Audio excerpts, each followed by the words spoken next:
বিসমিল্লাহির রহমানির রহিম। প্রিয় ষষ্ঠ শ্রেণীর শিক্ষার্থীবৃন্দ, আজকে তোমাদের প্রথম অধ্যায় বৈজ্ঞানিক প্রক্রিয়া ও পরিমাপ সম্পর্কে আলোচনা করব। এই অধ্যায়টা এত বেশি কঠিন নয়, মনোযোগ দিয়ে পড়লে অবশ্য তোমরা সবগুলা পারবা। দেখো, বৈজ্ঞানিক প্রক্রিয়া পরিমাপ কি? দৈনন্দিন জীবনে আমাদের প্রতিনিয়ত বিভিন্ন ধরনের প্রশ্নের উত্তর খুঁজতে হয়। এগুলো হলো তোমার উচ্চতা কত, তোমার ওজন কত, এখন কয়টা বাজে, আজকে বাতাসের তাপমাত্রা কত ইত্যাদি। এই প্রশ্নগুলোর উত্তরের জন্য দরকার উচ্চতা, ওজন, সময় এবং তাপমাত্রার মাপজোকের। তো দৈনন্দিন জীবনে এই মাপজোকের উপর আমরা নানাভাবে নির্ভরশীল। এই মাপজোকের মাধ্যমে আমরা মূলত কোনো কিছুর পরিমাণ নির্ণয় করে থাকি।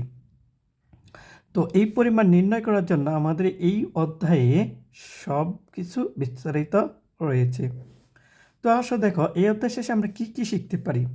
বৈজ্ঞানিক প্রক্রিয়া এবং পরীক্ষণ ব্যাখ্যা করতে পারবো, বৈজ্ঞানিক প্রক্রিয়ার ধাপসমূহ ব্যাখ্যা করতে পারবো, পরিমাপের প্রয়োজনীয়তা এবং এককের গুরুত্ব ব্যাখ্যা করতে পারবো, মৌলিক ও যৌগিক একক ব্যাখ্যা করতে পারবো। এছাড়াও দৈর্ঘ্য, ভর ও সময় পরিমাপ করতে পারবো, বিভিন্ন আকারের কঠিন বস্তুর আয়তন পরিমাপ করতে পারবো, তরল পদার্থের আয়তন পরিমাপ করতে পারবো, তাপমাত্রা পরিমাপ করতে পারবো।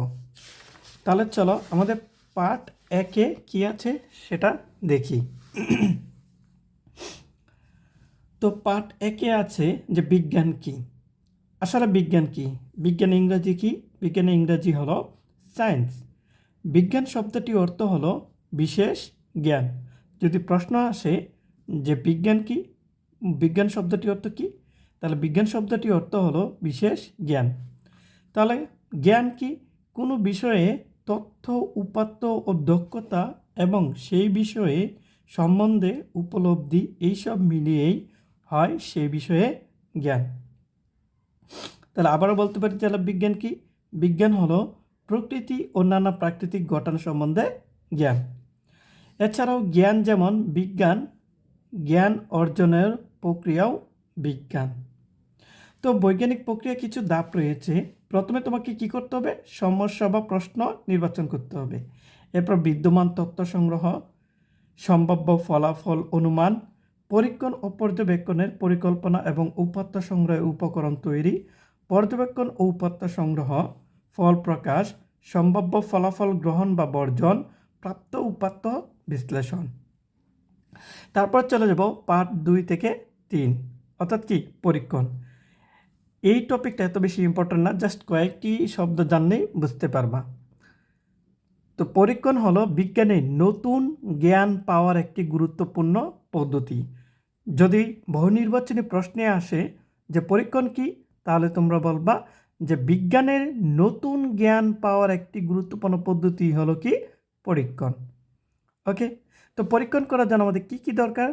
প্রথমে পরীক্ষণ জন্য আমাদের দরকার পদ্ধতি, আর পদ্ধতির মধ্যে রয়েছে সমস্যা নির্ধারণ, জানাতত্ত্ব সংগ্রহ, আনুমানিক বা অনুমিত সিদ্ধান্ত গ্রহণ, পরীক্ষণের পরিকল্পনা, পরীক্ষণ, উপাত্ত বিশ্লেষণ, সিদ্ধান্ত গ্রহণ, ফল প্রকাশ। আশা করি এগুলো দরকার নেই, জাস্ট বোঝার জন্য। এরপর আমরা চলে যাব পার্ট 4 থেকে 5, পরিমাপের প্রয়োজনীয়তা। আমরা যে পরিমাপ করি সেটার প্রয়োজনীয়তা কতটুকু সে সম্পর্কে আমরা এই পাঠে জানব। তো পরিমাপের বিভিন্ন একক রয়েছে। যেমন ধরো, আমরা যদি একটি কাঠি নেই, এই কাঠির দৈর্ঘ্য পরিমাপ করি যে এটা লম্বা কতটুকু আছে, এতটুক, তাহলে এটার জন্য আমাদের একটা এককের দরকার। কি একক? যে লম্বা। লম্বা, সেটা লম্বাটা কি? দৈর্ঘ্য। তাহলে দৈর্ঘ্য কতটুকু একক দরকার সে সম্পর্কে আমাদের জানতে হবে। তো চলো পার্ট 6 দেখি কি আছে এখানে। মৌলিক ও যৌগিক একক। আমরা যা পরিমাপ করি তাকে সাধারণত কি বলি? রাশি। যেমন কি কি? টেবিলের দৈর্ঘ্য একটি রাশি। যেমন তোমার পড়ার টেবিল, সেটারও তোমার কি করতে হবে? একটা দৈর্ঘ্য মাপতে হবে, আর সেই টেবিলের দৈর্ঘ্যটাই হচ্ছে কি? একটা রাশি। উচ্চতাও একটি রাশি। তোমার যদি উচ্চতা মাপতে চাও তাহলে সেটাও কি? এক প্রকার রাশি। এই রাশিগুলো পরিমাপের জন্য বিভিন্ন রকমের একক আছে। যেমন দেখো কি কি? ধরো, দৈর্ঘ্যের একক, ভরের একক, সময়ের একক, তাপমাত্রার একক, বিদ্যুৎ প্রবাহের একক, আলোক উজ্জ্বলের একক ও পদার্থের পরিমাপের একক, এই 7টি একককে বর্তমানে কি বলে? মৌলিক একক হিসেবে ধরা হয়। যদি বলা হয় মৌলিক একক কারা, তাহলে কি বলবা? দৈর্ঘ্যের একক, ভর, সময়, তাপমাত্রা, বিদ্যুৎ প্রবাহের একক, আলোক ঔজ্জ্বল্যের একক, পদার্থের পরিমাণের একক, এই মোট 7টি একককে আমরা কি বলবো? মৌলিক একক। তারপর দেখো, অন্য কোনো রাশিকে পরিমাপ করার ক্ষেত্রে কেবল একটি মৌলিক একক দ্বারা এর পরিমাপকে প্রকাশ করা যায় না। যেমন ধরো, একটি শ্রেণীকক্ষের ক্ষেত্রফল পরিমাপের ক্ষেত্রে দৈর্ঘ্যের দুটি এককের গুণফলের উপর নির্ভর করতে হয়। আয়তনের ক্ষেত্রে 3টি এককের গুণফল দরকার। এই সমন্বিত এককই হলো কি? যৌগিক বা লব্ধ একক। ধরো, আমাদের আয়তন জন্য 3টি এককের দরকার, তো সেজন্য আমাদের এই 3টা একককে একসাথে করলে কি পাবো? যৌগিক বা লব্ধ একক। যেমন ধরো, ক্ষেত্রফলের একক হলো দৈর্ঘ্য ও প্রস্থের এককের গুণফল। আমরা জানি ক্ষেত্রফল সমান কি? দৈর্ঘ্য গুণ প্রস্থ। তাহলে দৈর্ঘ্যের একক আর প্রস্থের একক, এই দুইটি একক একসাথে করলে আমরা কি পাবো? ক্ষেত্রফলের একক। আর এটাই হলো কি? তোমার যৌগিক বা লব্ধ একক। বেগের একক হলো দৈর্ঘ্যের একক ও সময়ের এককের অনুপাত। তাহলে আমরা কি বুঝলাম? যে বেগের একক, ক্ষেত্রফলের একক, এরা হচ্ছে এক প্রকার যৌগিক বা লব্ধ একক। যদি বহু নির্বাচনীতে আসে মৌলিক একক কোনগুলা, তাহলে পারবা তো এটা দাগায় রাখো। আশা করি দাগিয়ে রাখলে এখান থেকে তোমার বহু নির্বাচনী প্রশ্নগুলো আসতে পারে। তাহলে এই যে আমারগুলো দাগানো আছে, এগুলো তোমরা ঠিক এভাবে দাগাতে পারবে। এরপর দেখো এককের আন্তর্জাতিক পদ্ধতি। তো এককের আন্তর্জাতিক পদ্ধতি রয়েছে, যেমন ধরো এমকেএস বা metre kilogram second, FPS foot pound second ও সিজিএস সেন্টিমিটার গ্রাম সেকেন্ড পদ্ধতি নামে প্রচলিত। যদি বলা হয় এমকেএস, ধরো কিভাবে লিখবা? যে এম কে এস, তাহলে এমকেএস মিটার কিলোগ্রাম সেকেন্ড, অর্থাৎ এম থেকে মিটার, কে থেকে কিলোগ্রাম, এস থেকে সেকেন্ড। আবার এফ পি এস, তাহলে কি বললাম? এফ পি আবার এস মানে কি? ফুট পাউন্ড, এস থেকে সেকেন্ড।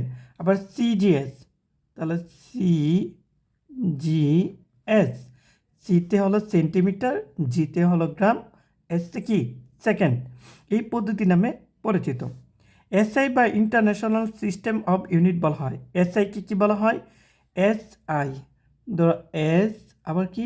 আই, এসতে হলো এস আই মানে কি? ইন্টারন্যাশনাল সিস্টেম অফ ইউনিট বলা হয়। তো দৈর্ঘ্যের একক কি?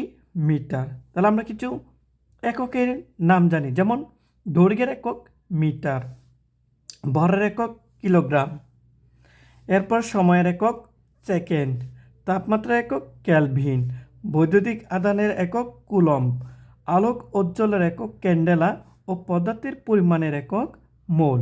এগুলো বর্তমানে এসআই পদ্ধতির মৌলিক একক। যদি বলা হয় এসআই পদ্ধতির মৌলিক একক কী কী, তাহলে এক উত্তরে বলে দেবা যে দৈর্ঘ্যের একক মিটার, ভরের একক কিলোগ্রাম, সময়ের একক সেকেন্ড, তাপমাত্রার একক কেলভিন, বৈদ্যুতিক আধানের একক কুলম্ব, আলোক উজ্জ্বলের একক ক্যান্ডেলা ও পদার্থের পরিমাপের একক মোল। যদি বহু নির্বাচনে আসে তাহলে এগুলো থেকেই আসবে।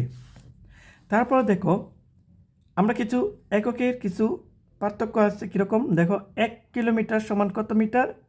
1000 মিটার। 1 মিটার সমান কত সেন্টিমিটার? 100 সেন্টিমিটার। 1 সেন্টিমিটার সমান কত সেন্টিমিটার? 10 মিলিমিটার।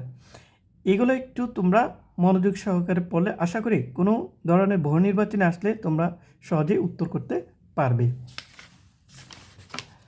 তারপর দেখো, কিছু সংখ্যক ভরের একক আছে। আমরা যে কোনো কিছু কিনি সেটা ওজন মাপ হয়, আসলে সেটা ওজন না, সেটা হলো ভর। কোনো কিছু কিনতে গেলে আমাদের ভর পরিমাপ করতে হয়। তাহলে আন্তর্জাতিক পদ্ধতিতে ভরের একক কি? কিলোগ্রাম। সংক্ষেপে এটি আমরা কি হিসেবে ব্যবহার করি? কেজি। যেরকম ইংরেজিতে লিখি তাহলে কী হবে? কে আবার জি, কিলোগ্রাম হিসেবে পরিচিত। আচ্ছা, কম ভরের জন্য ব্যবহৃত একক হলো কি? গ্রাম। আর বেশি বড় বস্তু পরিমাপের ক্ষেত্রে ব্যবহার করা হয় কুইন্টাল বা মেট্রিক টন। তাহলে 1 মেট্রিক টন সমান কত কুইন্টাল? 10 কুইন্টাল। 1 কুইন্টাল সমান কত কিলোগ্রাম? 100 কিলোগ্রাম। তাহলে 1 কিলোগ্রাম সমান কত গ্রাম? 1000 গ্রাম। 1 গ্রাম সমান কত গ্রাম? মিলিগ্রাম? 1000 মিলিগ্রাম। তাহলে আমরা কি বুঝলাম? 1 গ্রাম সমান 1000 মিলিগ্রাম। তাহলে তোমাদের নিকট একটা প্রশ্ন থাকলো যে 10 মেট্রিক টন সমান কত কুইন্টাল আসবে, সেটা তোমরা হিসাব করে অবশ্যই কমেন্টে জানাবা। এরপর চলে যাই সময়ের একক হিসাবে। আমাদের মৌলিক একক সেকেন্ডগুলো হচ্ছে এই সময়গুলা। তাহলে মৌলিক একক সেকেন্ড একটা কি? মৌলিক একক, এটা আমরা আগে জেনেছি। তো একদিন সমান কত ঘন্টা? 24 ঘন্টা। 1 ঘন্টা সময় কত মিনিট? 60 মিনিট। তাহলে 1 মিনিট সমান কত সেকেন্ড? 60 সেকেন্ড। এরপর চলে যাও দৈর্ঘ্য বড় পরিমাপের দৈর্ঘ্যের পরিমাপ। এগুলো নিজেরা পড়লে আশা করি পারবা। এরপর ক্ষেত্রফল তার পরিমাপ। তাহলে আয়তাকার ক্ষেত্রফল সমান কি হতে পারে? দৈর্ঘ্য গুণ প্রস্থ। তোমাদের এরকম এমসিকিউ বা বিভিন্ন ধরনের অঙ্কতে থাকে যে আয়তাকার ক্ষেত্রফলের সমান কি হতে পারে? দৈর্ঘ্য গুণ প্রস্থ। আবার আয়তনের সূত্র কি হতে পারে? যেরকম আয়তন সমান হতে পারে ক্ষেত্রফল গুণ উচ্চতা। আবার আমরা ক্ষেত্রফল জানি, এই ক্ষেত্রফল জানি যে দৈর্ঘ্য গুণ প্রস্থ, সাথে উচ্চতা যেভাবে আছে এভাবে রেখে দেবা। যদি কখনো মান দেওয়া থাকে একটি কলমের দৈর্ঘ্য 1 মিটার এবং প্রস্থ 2 মিটার এবং উচ্চতা 3 মিটার, তাহলে কি করবা? যদি বলা হয় আয়তন নির্ণয় করো, তাহলে প্রশ্নের উত্তরে লিখবা যে আয়তন সমান ক্ষেত্রফল গুণ উচ্চতা। আর ক্ষেত্রফল তো অবশ্যই তোমরা জানো, দৈর্ঘ্য গুণ প্রস্থ। আর উচ্চতা যেভাবে আছে ঠিক এভাবে রেখে দেবা, তাহলেই হবে। আচ্ছা, সিজিএস পদ্ধতিতে আয়তনের একক ঘন সেন্টিমিটার।